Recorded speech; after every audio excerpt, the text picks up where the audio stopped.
Check, 1, 2.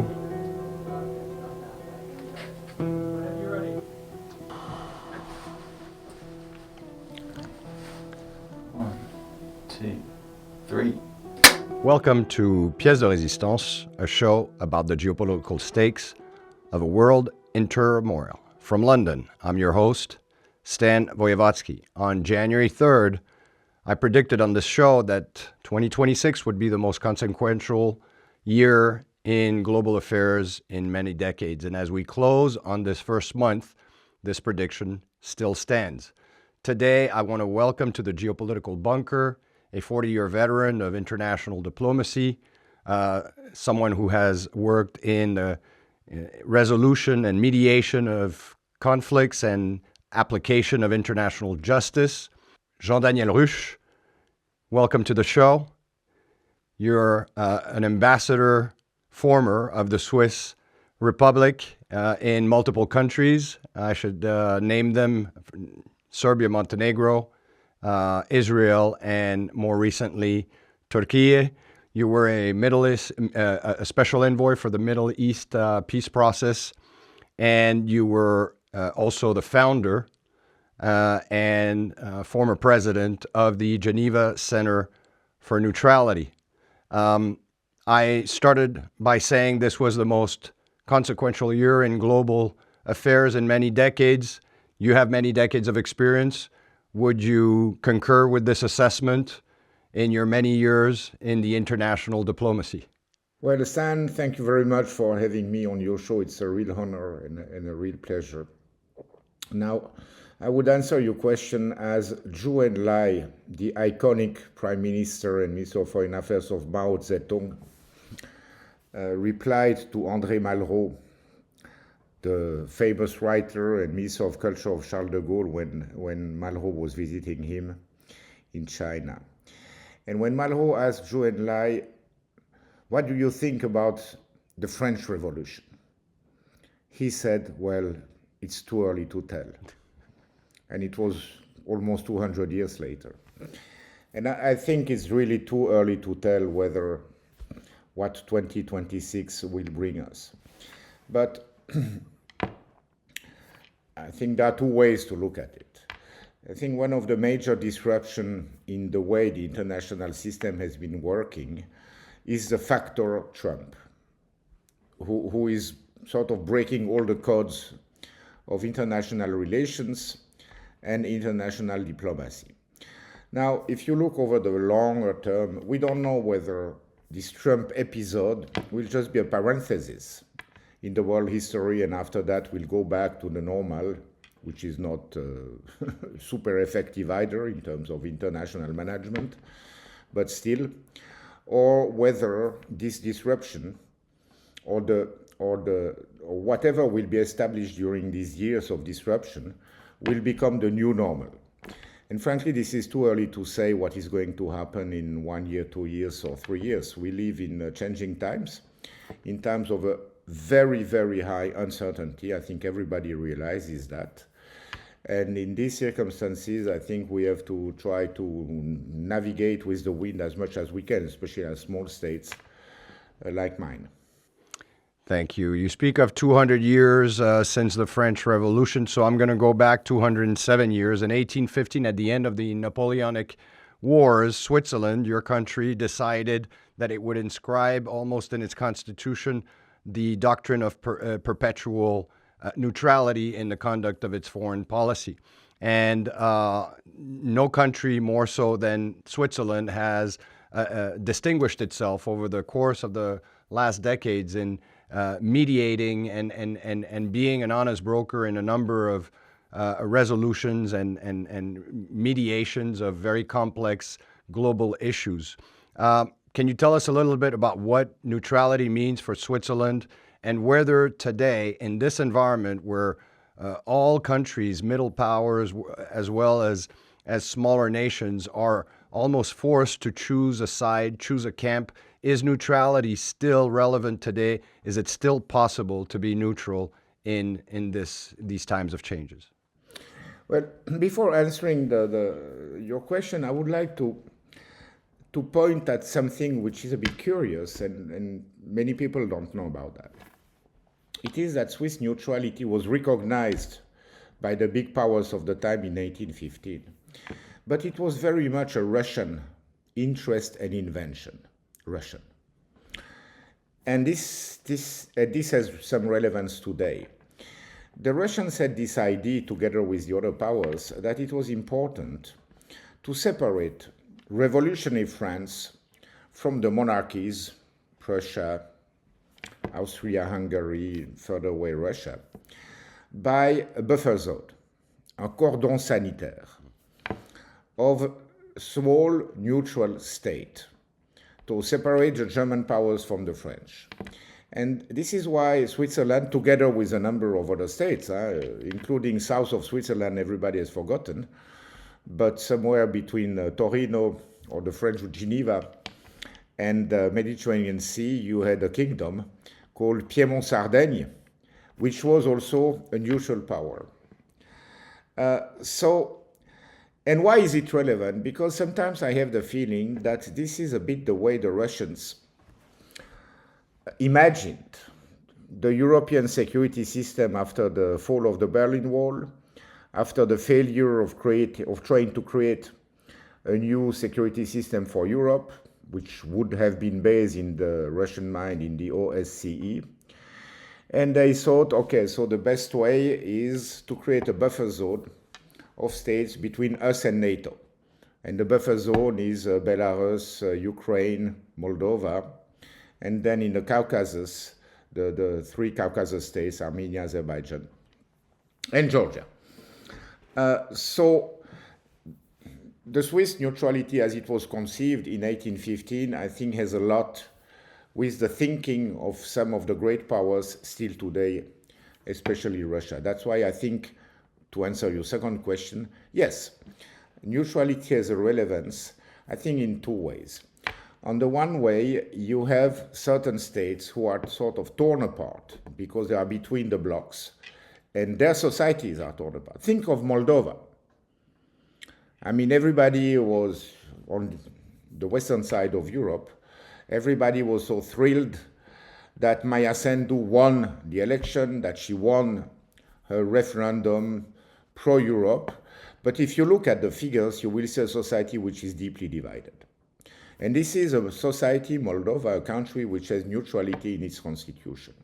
So I believe neutrality for countries which are really geographically located at the border between two blocks may find an interest in neutrality. But this is not the most important aspect. The most important aspect, in my view, is that in this dramatic competition for power, for territories, for spheres of influence, and for resources, I think it's very important that you have a critical mass of middle powers, smaller states, who can try to bring back the real issues, the real important issues for the survival of mankind on the international agenda.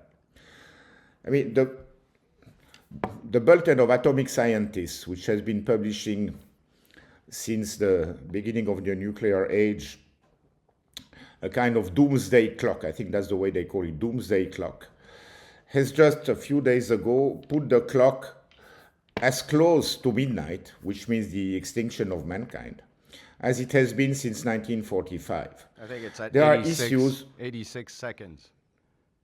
Yeah, exactly, 86 seconds. Now, what are the real risks for the survival of humanity, and what are the collective interests of the whole of humanity? It's about climate change, it's about inequalities, injustice, and it's about nuclear weapons. I would name those three issues as the most important for the survival of mankind. And the great powers, because they are in their great power games, they are too blind to approach effectively those issues which are at the core of the survival and of the well-being of our small world. In Davos, there were many things in Davos, and most people recall the performance of Donald Trump. But in my view, this was not the most important speech. The most important speech was the one made by the Prime Minister of Canada, who called for medium states to sort of create a network, come to the reason and try to reason the big powers into thinking collectively for the collective well-being of the world instead of their own selfish interests. So yes, there is a very important role. And there is also an awareness, among many leaders, thanks God. We have heard Carney, the Prime Minister of Canada. But I see that also in the civil society. To give you a small example, last June, we were asked to organize, in the framework of the Geneva Center for Neutrality that I co-founded, a seminar with institutions interested in the concept of neutrality. And to our great surprise, we had over 90 participants. We had no budget, no nothing. We didn't pay people to come, nothing. This was really there. If you are interested, you participate. So we had 90 participants from 27 countries, from all continents. And I think this shows that there is a real awareness raising within civil societies from Latin America all the way to Asia, Africa, and Europe, that we cannot rely on a governance system for the world which is based on the relationship between America, Russia, and China. That's fair.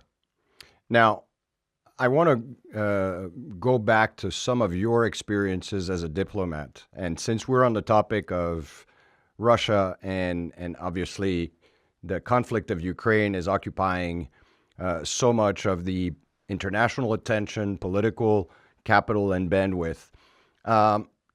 In your last post as ambassador in Turkey in 2022, there was an attempt at a resolution of the current conflict. And it is understood from public information that has circulated since that the belligerent parties were almost on the cusp of a resolution that addressed neutrality, as you spoke so eloquently, of Ukraine in between, this Western and Russian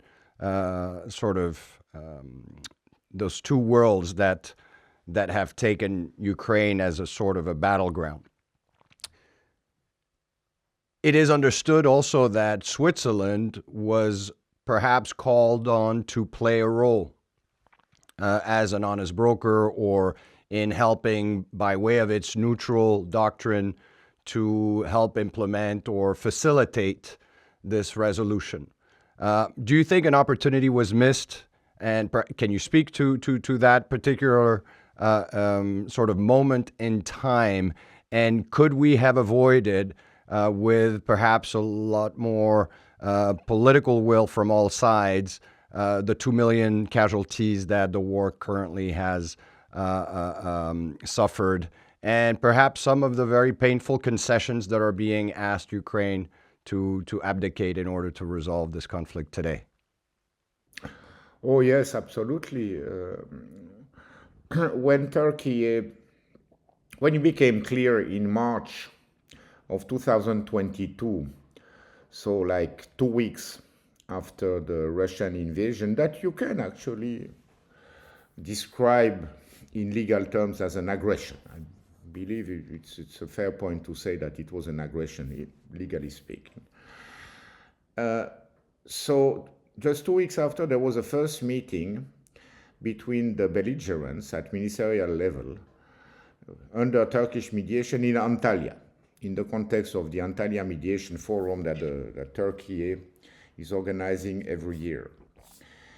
And then the talks continued in Istanbul. At that moment, our foreign minister, Ignazio Cassis, called the Turkish foreign minister and said, well, what can I do? Can we offer any sort of assistance? And neutrality was indeed one of the hot topics. Not the only one. An even hotter topic was a territorial question about the future sovereignty over the Donbass and over Crimea. But on this particular aspect of neutrality, which was a Russian demand, the Ukrainians, the Turks, were very happy to have our advice. So I was called to meet the top negotiators. That was late March, early April of 2022, and he told me, and this was confirmed to me then by the lead negotiator of Ukraine, they had a text, that the text probably could be approved by both Putin and Zelensky. Actually, later I heard that it had been approved by Putin. So a ceasefire was possible. And they wanted to have one part of the text about neutrality, and the Turks were thinking that the participation of Switzerland in this negotiation process would grant legitimacy to the concept of neutrality for Ukraine, and maybe would make it more easily acceptable to Ukraine, because Switzerland has profited tremendously from its neutrality. I think that if today we are a rich nation, it is because, not only, but also because our neutral status, so it would have granted some legitimacy to a neutrality of Ukraine. But also what the negotiators, Turkish negotiators, told me this day was, you know, Jean Daniel, everything is possible, is on the table, it can be agreed, we are very close to a deal, but I'm not optimistic. And if I'm not optimistic, it is because I see that some great powers have no interest in finishing this war now. They see it through the lens of a global agenda, and for them it's premature to end this war. This was what he said in substance. And indeed, a few days later, Boris Johnson was in Kiev, and we know that after that the talks collapsed. I think what Boris Johnson said to the Ukrainian is, we are not going to provide security guarantees. And a few days later, the Defense Secretary of the United States, Lloyd Austin, he said, no, it's too early. We have to weaken Russia. The point is to weaken Russia. And here we are, 4 years later. What? You say 2 million dead. I don't think that anybody has a precise calculation. Maybe it's 2 million. Even if it's 10,000, it's way too much, way too many. We have to think of the victims of this unnecessary war that could have been halted right at the beginning. But this is where we are, and these are these kind of great power games I'm talking about, where you would need a critical, strong force to be able to talk to this guy and to pressure these guys to say stop. There has been a strong movement led by President Macron and Prime Minister Keir Starmer, but also Ursula von der Leyen and Chancellor Merz, to come together as a coalition of the willing and help Ukraine change the tide and allow Ukraine to negotiate from a position of strength. What, in your opinion, is really the genesis of this conflict? Is it not, and please correct me if my view and analysis is skewed, but is it not at the very heart a global power competition and a proxy conflict between the United States and Russia? And if it is it not for those two powers to resolve this? Is it really a conflict that at the heart involves the European countries? Certainly the European countries could have helped to put a halt to this conflict earlier if they had played differently with their support. In that case, they have just, this coalition of the willing was mostly about providing the means to the Ukraine government to continue this useless war. Now, the question, which is not an easy one to answer, is could the Europeans have done something different? For instance, going to Moscow and try to find an arrangement with Putin so that there would be a ceasefire and then some peace agreement, and sort of say, okay, if you don't agree to this ceasefire, then we'll continue to provide weapons and play with the money they have. Potentially, they could have done that. However, from my experience, from the 90s, when we were trying in the OSCE in Vienna to imagine this new architecture, this new security architecture of Europe, from my experience, the only thing the Russians are interested in is America. They want to be considered as an equal partner by America. And the reason why Trump managed to make some progress, because I think there is serious progress after Anchorage, but now these days in Abu Dhabi, all the noises I received from Abu Dhabi, even though we don't know the details, but what we see is that there is a very serious negotiation taking place. And what you needed is for an American president to talk to the Russian president, to Putin, and to give the impression, to show to Putin that he considers him as a business partner, actually. And I think this is the way Trump is dealing with Putin, as a business partner. Russia, we can talk about the origins of the crisis. Not sure how far you have to go in the history, and also maybe it's too early to try to understand the real causes of the crisis. You remember that it took us 100 years to understand precisely the mechanics that led to the First World War, thanks to the master work of Christopher Clark called the Sleepwalkers. And I think we are not there yet. We don't know yet all the communication, everything that happened between Russia and the West in the years that led to the aggression or to the invasion of February 2022. My gut feeling and my subjective feelings, not just subjective, is based on the things I read and I know, but also from what I know from the Russians, is that they had the fear that they were getting surrounded by American interests, that the Americans might deploy in their immediate surrounding offensive and defensive weapon systems, including anti-ballistic missile systems. And we can talk more about that. I think that's a very important issue. There was a treaty prohibiting anti-ballistic missile, the ABM Treaty of 1972, and America under George W. Bush left unilaterally that treaty. And this treaty was the cornerstone of a world based on mutual assured destruction. No, meaning that I know that if I shoot a missile at you, I will receive 10 missiles in return and I can do nothing, so we will all both destroy. Therefore, I will never use nuclear weapons for the first time. But now, if you have anti-ballistic missile, this destabilizes the whole system because we're never sure which missile will go through and maybe can be stopped on the way. So the Russians started to fear these American ambitions back then. And then they were, I think, concerned that they might deploy such systems, such anti-ballistic missile system in Ukraine. Furthermore, the attempts of America to penetrate in the Caucasus and in Central Asia also increased this feeling from Russia that they were getting surrounded, and that the ultimate objective of the Americans was not just the dismantlement of the Soviet Union, but of the Russian Federation.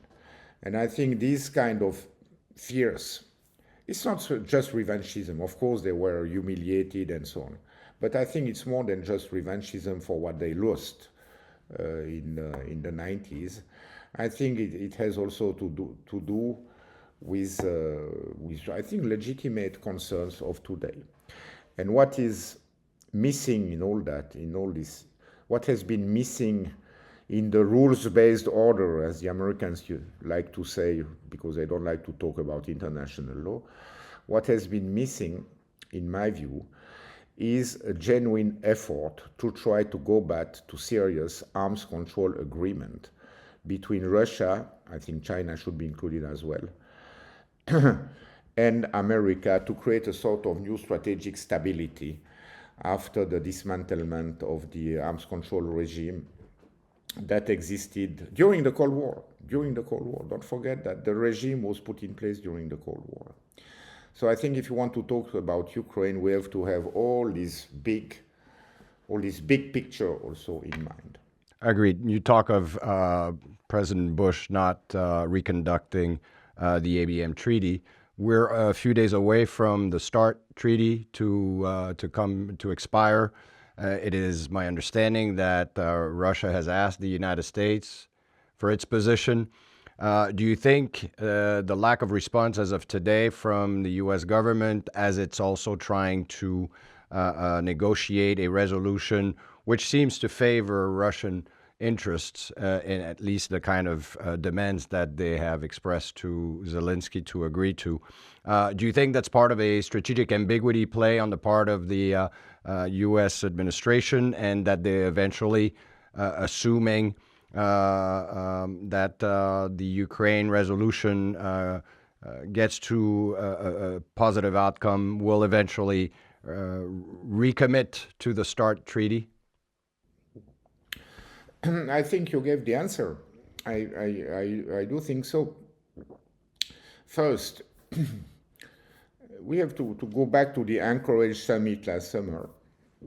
I think that was the beginning of a process which may now lead to a happy conclusion. And the first happy conclusion is a cessation of hostilities, call that peace or ceasefire, whatever, but stopping the fights in Ukraine. And my sense is that now it has become a genuine, more than a possibility, almost a probability. Then I think that in Anchorage they also talk about the broader issues, including strategic stability.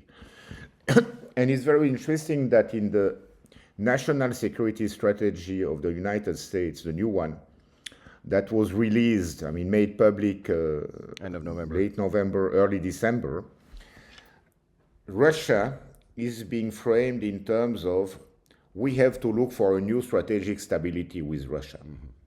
In previous doctrines or strategies, Russia was a competitor, the rival, the enemy, the threat, whatever you call it. Now they talk about strategic stability, and strategic stability means, in my view, nuclear arms control. So maybe there is a give and take taking place now between the Russians and the Americans, and the give and take is you agree on cessation of hostilities in Ukraine, and then we work on strategic stability.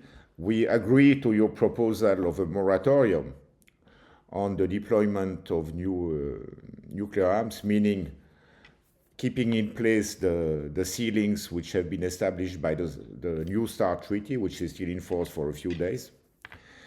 And then there is an array of possibilities, because the Americans would like to cooperate with the Russians on many other issues, including, of course, energy, including mining, including prospection in the Arctic space, which is opening us because of the melting of ice.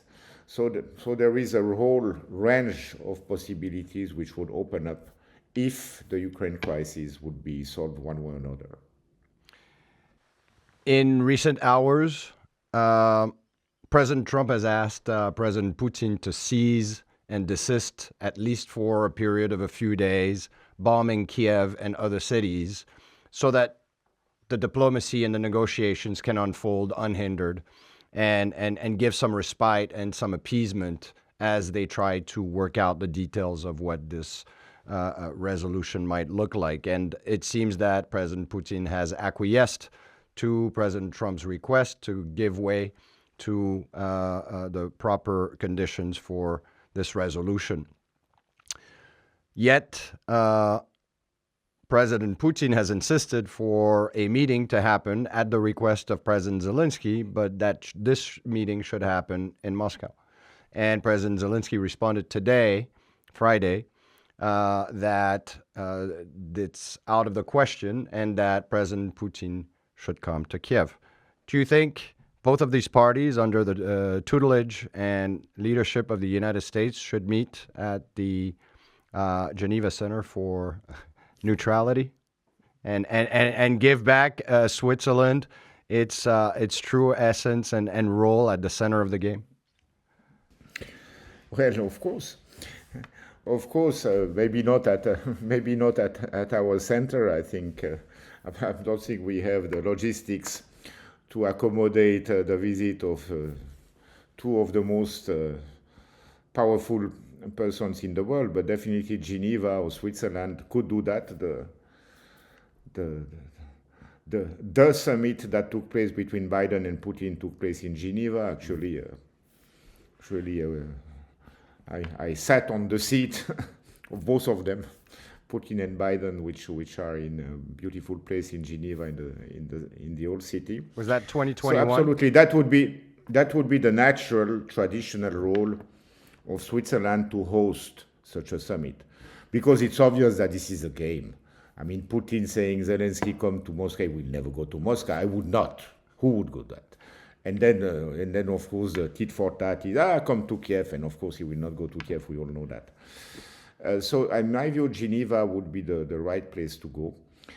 There is, in Switzerland, and I know that, the Swiss government would be very keen to do whatever it can to host such a meeting. I have absolutely no doubt about that. The problem is on the Russian side. The Russians have decided that we are an unfriendly country and we have lost our neutrality because we took over the sanctions, the EU sanctions, not all of them, but most of them, against Russia. And then there is another issue which should be dealt with the International Criminal Court. Putin being indicted by the International Criminal Court, legally speaking, Switzerland would have an obligation to detain him and send him to The Hague if he would come to Switzerland. Now, there are ways around that, and I think Switzerland has been working with the ICC to find legal ways to overcome that latter difficulty. But the first one is the real problem. I mean, Russia doesn't like us these days, and I think they are wrong, because I believe that Switzerland genuinely would love to be able to contribute to a peace treaty. Now maybe they will go to Istanbul, maybe Abu Dhabi, or I don't know. But in my view, Geneva would be the right place, and maybe Trump should join them as well, because I know now Trump has a very, very bad image in Europe, really bad image, and for understandable, legitimate, and right reasons, Minneapolis and other things. But in that particular case, he has been a mediator, maybe a successful mediator, one still a bit too early to tell, but the odds are rather positive, I would say, in those days. So maybe at the end of the day, they will all meet in the Rose Garden of the White House. You speak of... like Rabin and Arafat did in 94. When was that? The Oslo Accords. Years ago. Yeah. Yes. You speak of the International Criminal Court and indictment of President Putin. You were yourself a political advisor to Carla del Ponte, the chief prosecutor of the International Criminal Tribunal for the former Yugoslavia. Where do you see international justice courts? And before you answer a forward-looking vision of the relevance of these tribunals for the conduct of, justice in the future, do you see it as an easy element of a negotiated outcome for whatever indictment President Putin is currently prosecuted under the International Criminal Court to be lifted to expedite a sort of broad resolution of this conflict? Well, I would be surprised if Putin would travel in the near future in a country which is a member of the International Criminal Court. Let's not forget that the International Criminal Court is not a UN institution. It has a limited number of members, and neither Russia, nor the US, nor China, nor Our signatory. Israel, Turkey. So the great powers do not want to have an international justice system above their head. This is mostly an institution comprised of medium small states, Europeans, Africans, Latin Americans, very few Asians. And when we talked before about the necessity to have a kind of coalition of neutral states, actually it overlaps pretty well with the membership of the International Criminal Court. And that would be the duty of those states to recall the importance of international law. And international justice is the only, or the ICC is the only accountability or enforcement, real enforcement mechanism for international law. Because in the cases of violations of international law, the international body who should be responsible for remedying these violations or for correcting them or for enforcing international law is the Security Council. As we know, the Security Council has been ineffective, but international criminal justice, the ICC, can play an important role in terms of enforcement and accountability for international law, in particular international humanitarian law, violation of the Geneva Conventions, war crimes, crimes against humanity, genocide, and also the crime of aggression. So I do believe that the ICC has an important role to play if we want to have a world, or go back, or move one day to a world which is ruled by the law and not by the force. Today, we are moving in the totally opposite direction, but the speech of the Prime Minister of Canada, plus everything else we are doing here, gives me some hope that not in 2 years, not in 3 years, but over the longer term, we may create a critical mass of states who will say, no, the world has to go out of this chaos and has to be based again on certain standards, on certain rules, and these rules are called international law. But nowadays, we are not there. Nowadays, everything is in crisis. International law is in crisis. The UN is in crisis. The ICC is in a very difficult situation. 12 magistrates of the ICC, including judges and prosecutors, are under very harsh American sanctions. They are not allowed to use dollars. They are not allowed to travel in the US, neither their families. And basically, they cannot operate any banking transaction which would go through the United States. So these financial sanctions are pretty harsh. Will we manage one day to overcome this? Well, you know, the world is moving, and maybe one day it will again move back to the right direction. But it's important for small and medium states, those who are funding the ICC today. It's mostly Europe and Africa. It's of paramount importance that Europe and Africa stand firm in support of international justice. And the other part of your question was, what about Putin? Now, I do believe that if it's about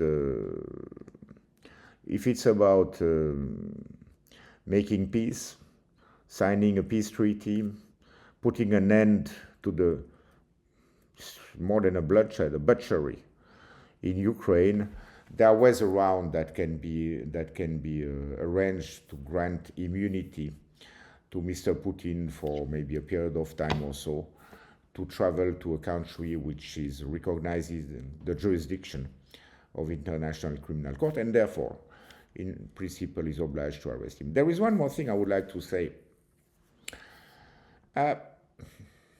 I'm slightly disappointed about the prosecutor of the International Criminal Court, because so far Putin has been indicted, or any Russian, there are only 2 Russians who have been indicted.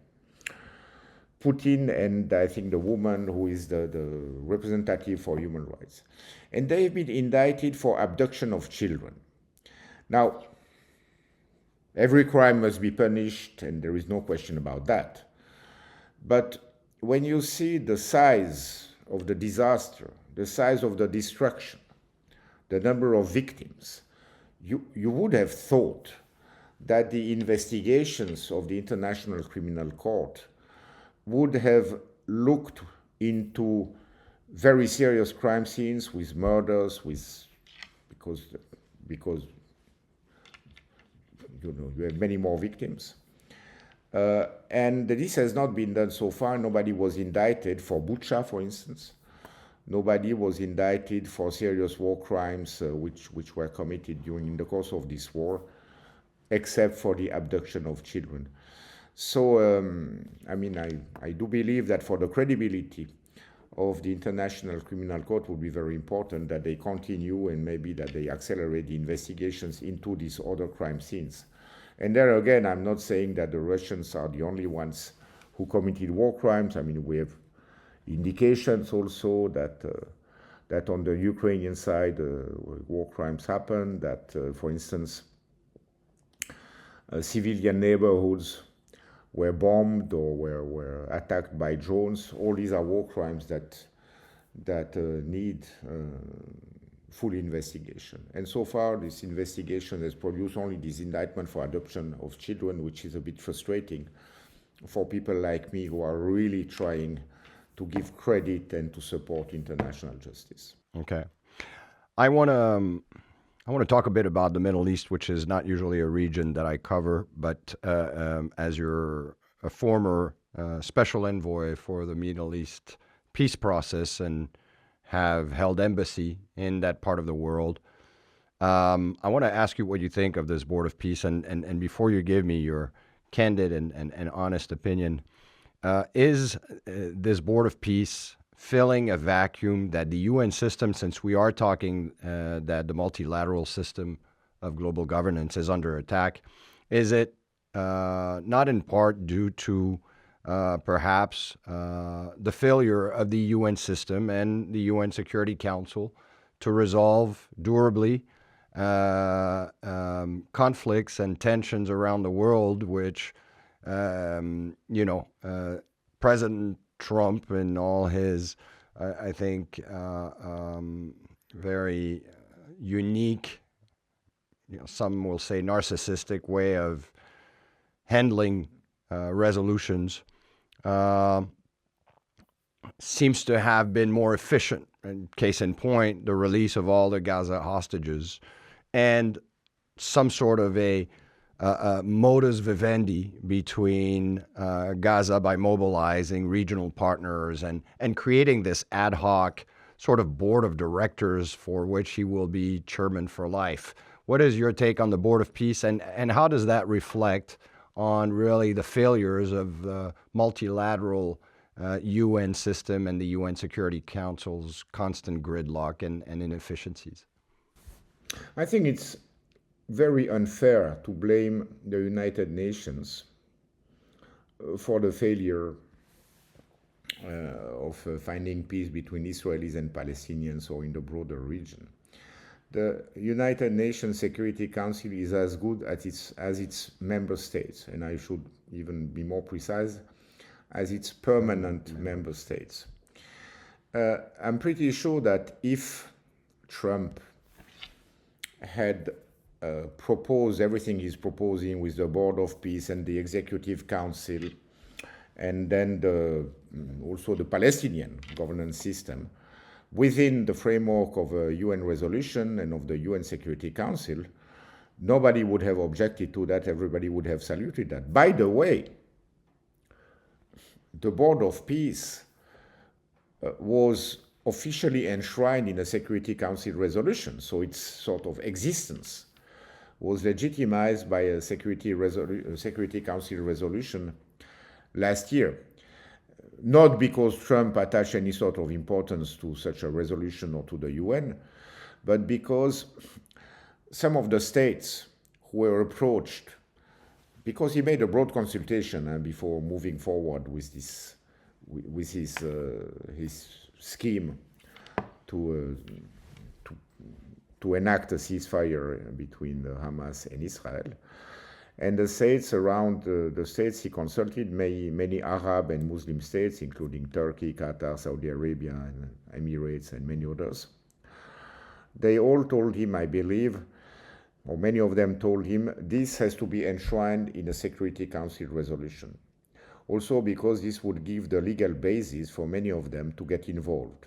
And don't forget that as part of Trump's peace plan, there is the idea of deploying a force, a military force, to watch over the ceasefire and also to disarm Hamas. Good luck, by the way, with that. So for many states, you need a very strong international legal basis to deploy troops, especially in such a sensitive area and especially in such a volatile place, because it remains volatile despite everything. So I think it's wrong to blame the United Nations Security Council. Blame its members. But what we have seen in the Middle East, I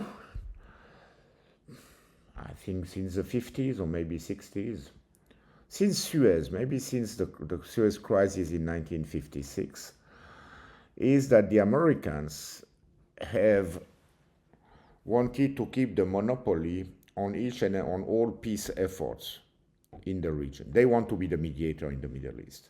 It's also because this is what the donor class in the United States, and as we know, very serious donors in the United States are closely connected to Israel. This is what the donor class want. They don't want anybody else. They don't want the UN to play a role. They want America, because they trust America and they trust Israel, especially this government, relies almost only on the support of America. If America would tomorrow stop supporting financially or militarily Israel, I mean, that would be dramatic for that state, and it would be that's maybe the main existential threat to Israel, is if one day America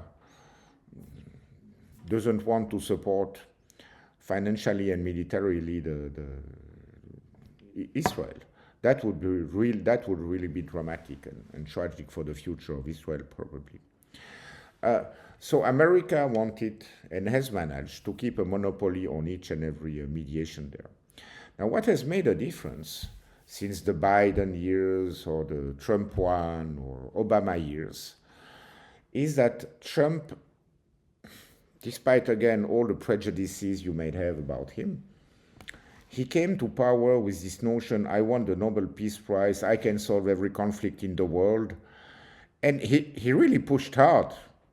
And he's the only American president since George H. Bush, the father of George W. Bush, who has really pushed and exerted real pressure on Netanyahu to eventually accept this very much unsatisfactory ceasefire, which is not really a ceasefire, because as my friend Daniel Levy told us the other day, Daniel Levy, who was a negotiator on the Israeli side in Oslo and later on also, who is now a commentator, and he told us the other day, well, it seems that when the Americans are mediating a ceasefire in the Middle East, the ceasefire is worth only for the enemies of Israel.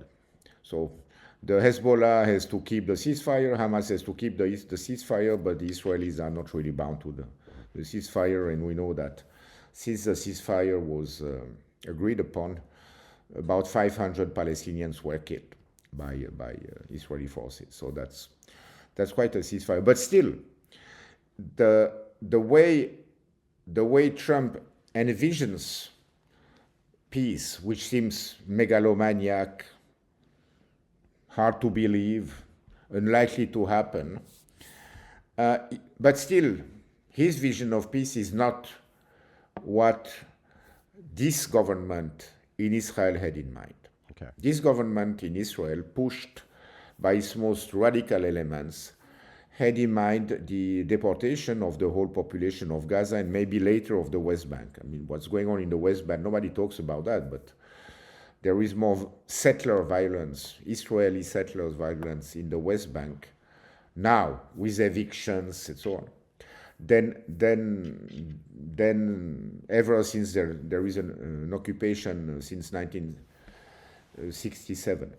So the plan of the Israelis was certainly not to find a nice deal, and the priority was not the release of hostages, because Biden had a deal on the table, had put a deal on the table in May 2024, and the same deal almost was put on the table and forced through the throat of Netanyahu by Trump at the beginning of 2025, immediately after he came to power. So Trump actually, he has a willingness. I mean, whatever the situation is in Gaza on the ground today, is certainly better than what it was before there was the ceasefire, even though the ceasefire is not being kept. And then we have this vision. Now, what gives me a little bit of confidence in the fact that maybe it's not just an empty vision and maybe things will progress, will move progressively, is that within this board of peace, there are some serious partners. Turkey is one of them. The fact that Turkey is there is, in my view, a guarantee that it's maybe not just paper, but something may happen. Egypt is there, Qatar is there, the Emirates are there, Israel, of course. So all the main players are there. But the challenges are enormous. And you can be sure that as long as Netanyahu is in power, he will use each and every crack in this agreement or in the implementation of the agreement to push for a resumption of the fights. Of the tensions. Because he's himself domestically under very, very serious pressure. Elections will take place this year. He may lose them. He may end up in jail. And he may come to the conclusion that for him the best way to stay in power is to show his force and to be a war president. And I'm not sure that this ceasefire is really serving his needs. Jean Daniel, however, I want us to wrap up on the more optimistic note that you brought forth, that there are, in spite of it all, on this Board of Peace, some credible members that can be relied upon to have a fair implementation for the sake of peace in the region. I want to thank you again for this masterclass in diplomacy and your understanding of global affairs as they've come to unfold in recent months. I hope you'll accept to join again on our show, Pièce de Résistance, to continue explaining to our audience really the fundamentals of the turmoil that we're going through today. Is there anywhere that viewers can maybe look at your analysis? I know that you have a podcast. Would you like to maybe promote it and give the information to our viewers? Oh, well, that's very nice. I didn't know I could do some marketing. Sure, absolutely. So we have a weekly podcast with my friend David Laufer, who is also a Swiss citizen, who is a journalist and a writer based in Serbia, in Belgrade in Serbia. Can you give us the website address or the YouTube account? So it's on YouTube. You have to look for Ruch, R-U-C-H, Ruch, and Laufer, L-A-U-F-E-R, Ruch and Laufer. And you will see our... among the highlights, we had Shlomo Sanz, very famous Israeli historian. Yeah, Jeffrey Sachs last week. That was a very popular show with over 200,000 Jeffrey Sachs views. was there recently, and we are now in contact with also very exciting people to talk on our show. All right. Ambassador Jean Daniel, thank you so much for your time today and for helping us better understand what the heck is going on. Have a great evening. Thank you so much, then. Thank you very much. We hope to Pleasure see you being with very soon. Thank you.